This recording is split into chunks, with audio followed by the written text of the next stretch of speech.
ka na. Huwag mo nang pakailan mo ng katawan ko. Tandaan mo, patay ka na. Oras na lumabas ang espiritu mo sa katawan ko, mamamatay ako agad. Kaya pabayaan mo na ako. Lumabas ka na ngayon. Sira pa lang. Ikaw iligtas kong buhay mo tapos yan ang sasabihin mo sa akin. Malas mo, hindi ko rin alam kung paano lalabas. Dito muna ako hanggang malaman ko kung paano.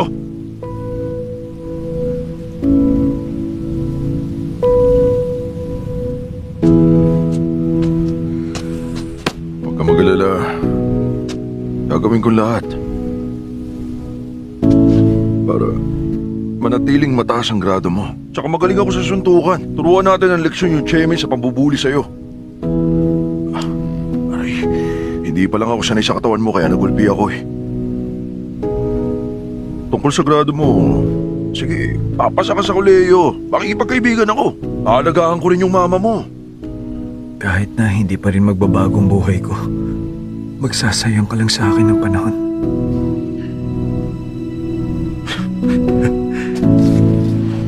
Magabang ka lang. Pagbunang Yihon Tukpal Tandem. Nako, pang malakasan yun. Bumalik ka na pagkatapos ko. Mabuhay ka ng...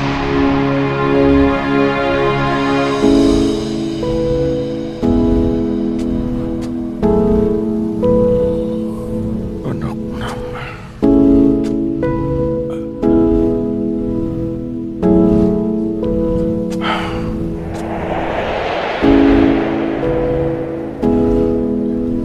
Panaginip ba yun?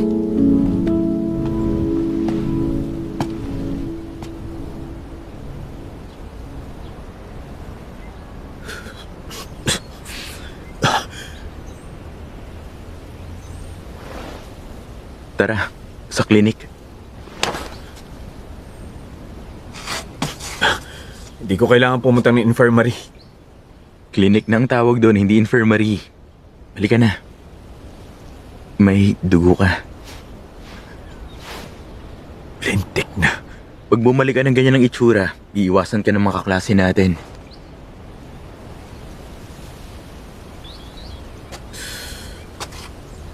Halika na. Sa infirmary.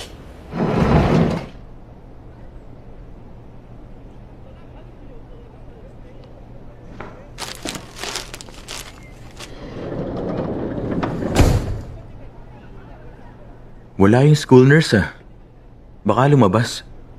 Ako nang bahala sa'yo.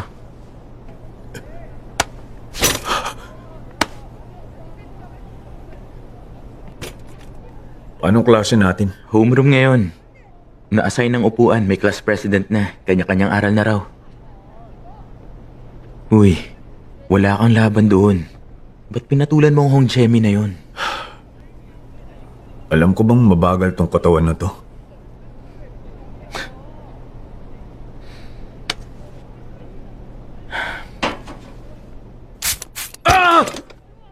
Ano ba? Dahan-dahan naman! Tapang mo, ayaw mo pong magpagamot. Lintik, nakakahiya. Diba? Nabugbog ako ng mga paslit, infirmary agad ang bagsak ko.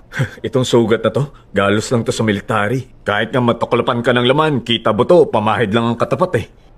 Malalaman mo yan pag nandun ka na. Hindi ka pa nagmilitary Paano mo nalamang exempted ako sa military? Walang may alam na solo kong anak sa 3 henerasyon ng pamilya. Nag-iisang anak ka lang? Biro lang yun. Yan. Ngumiti ka rin. Ha? Kasi, ba't nagkunwari ka na hindi mo ako kilala sa bookstore? Ako di kita nakilala agad. Nagpagupit ka.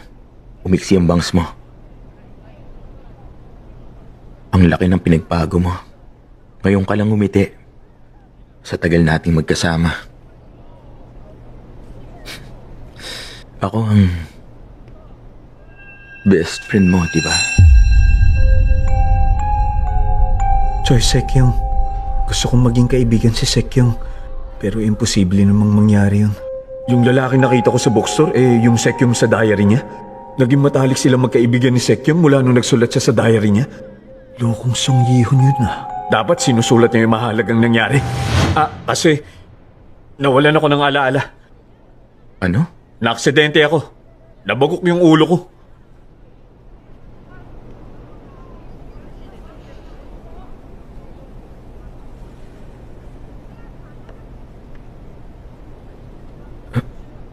Ba't naman ganon?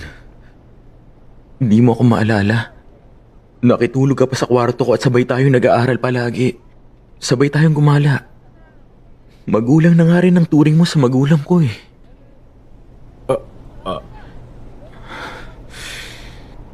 Kung ganon, hindi pala kaibigan ang turing mo sa akin.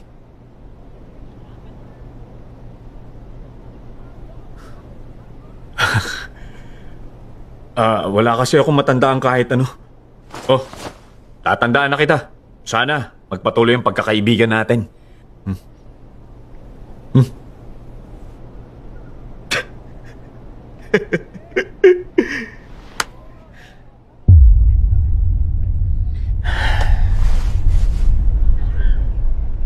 Hindi tayo naging magkaibigan. Ang totoo, gusto mo akong i-blackmail.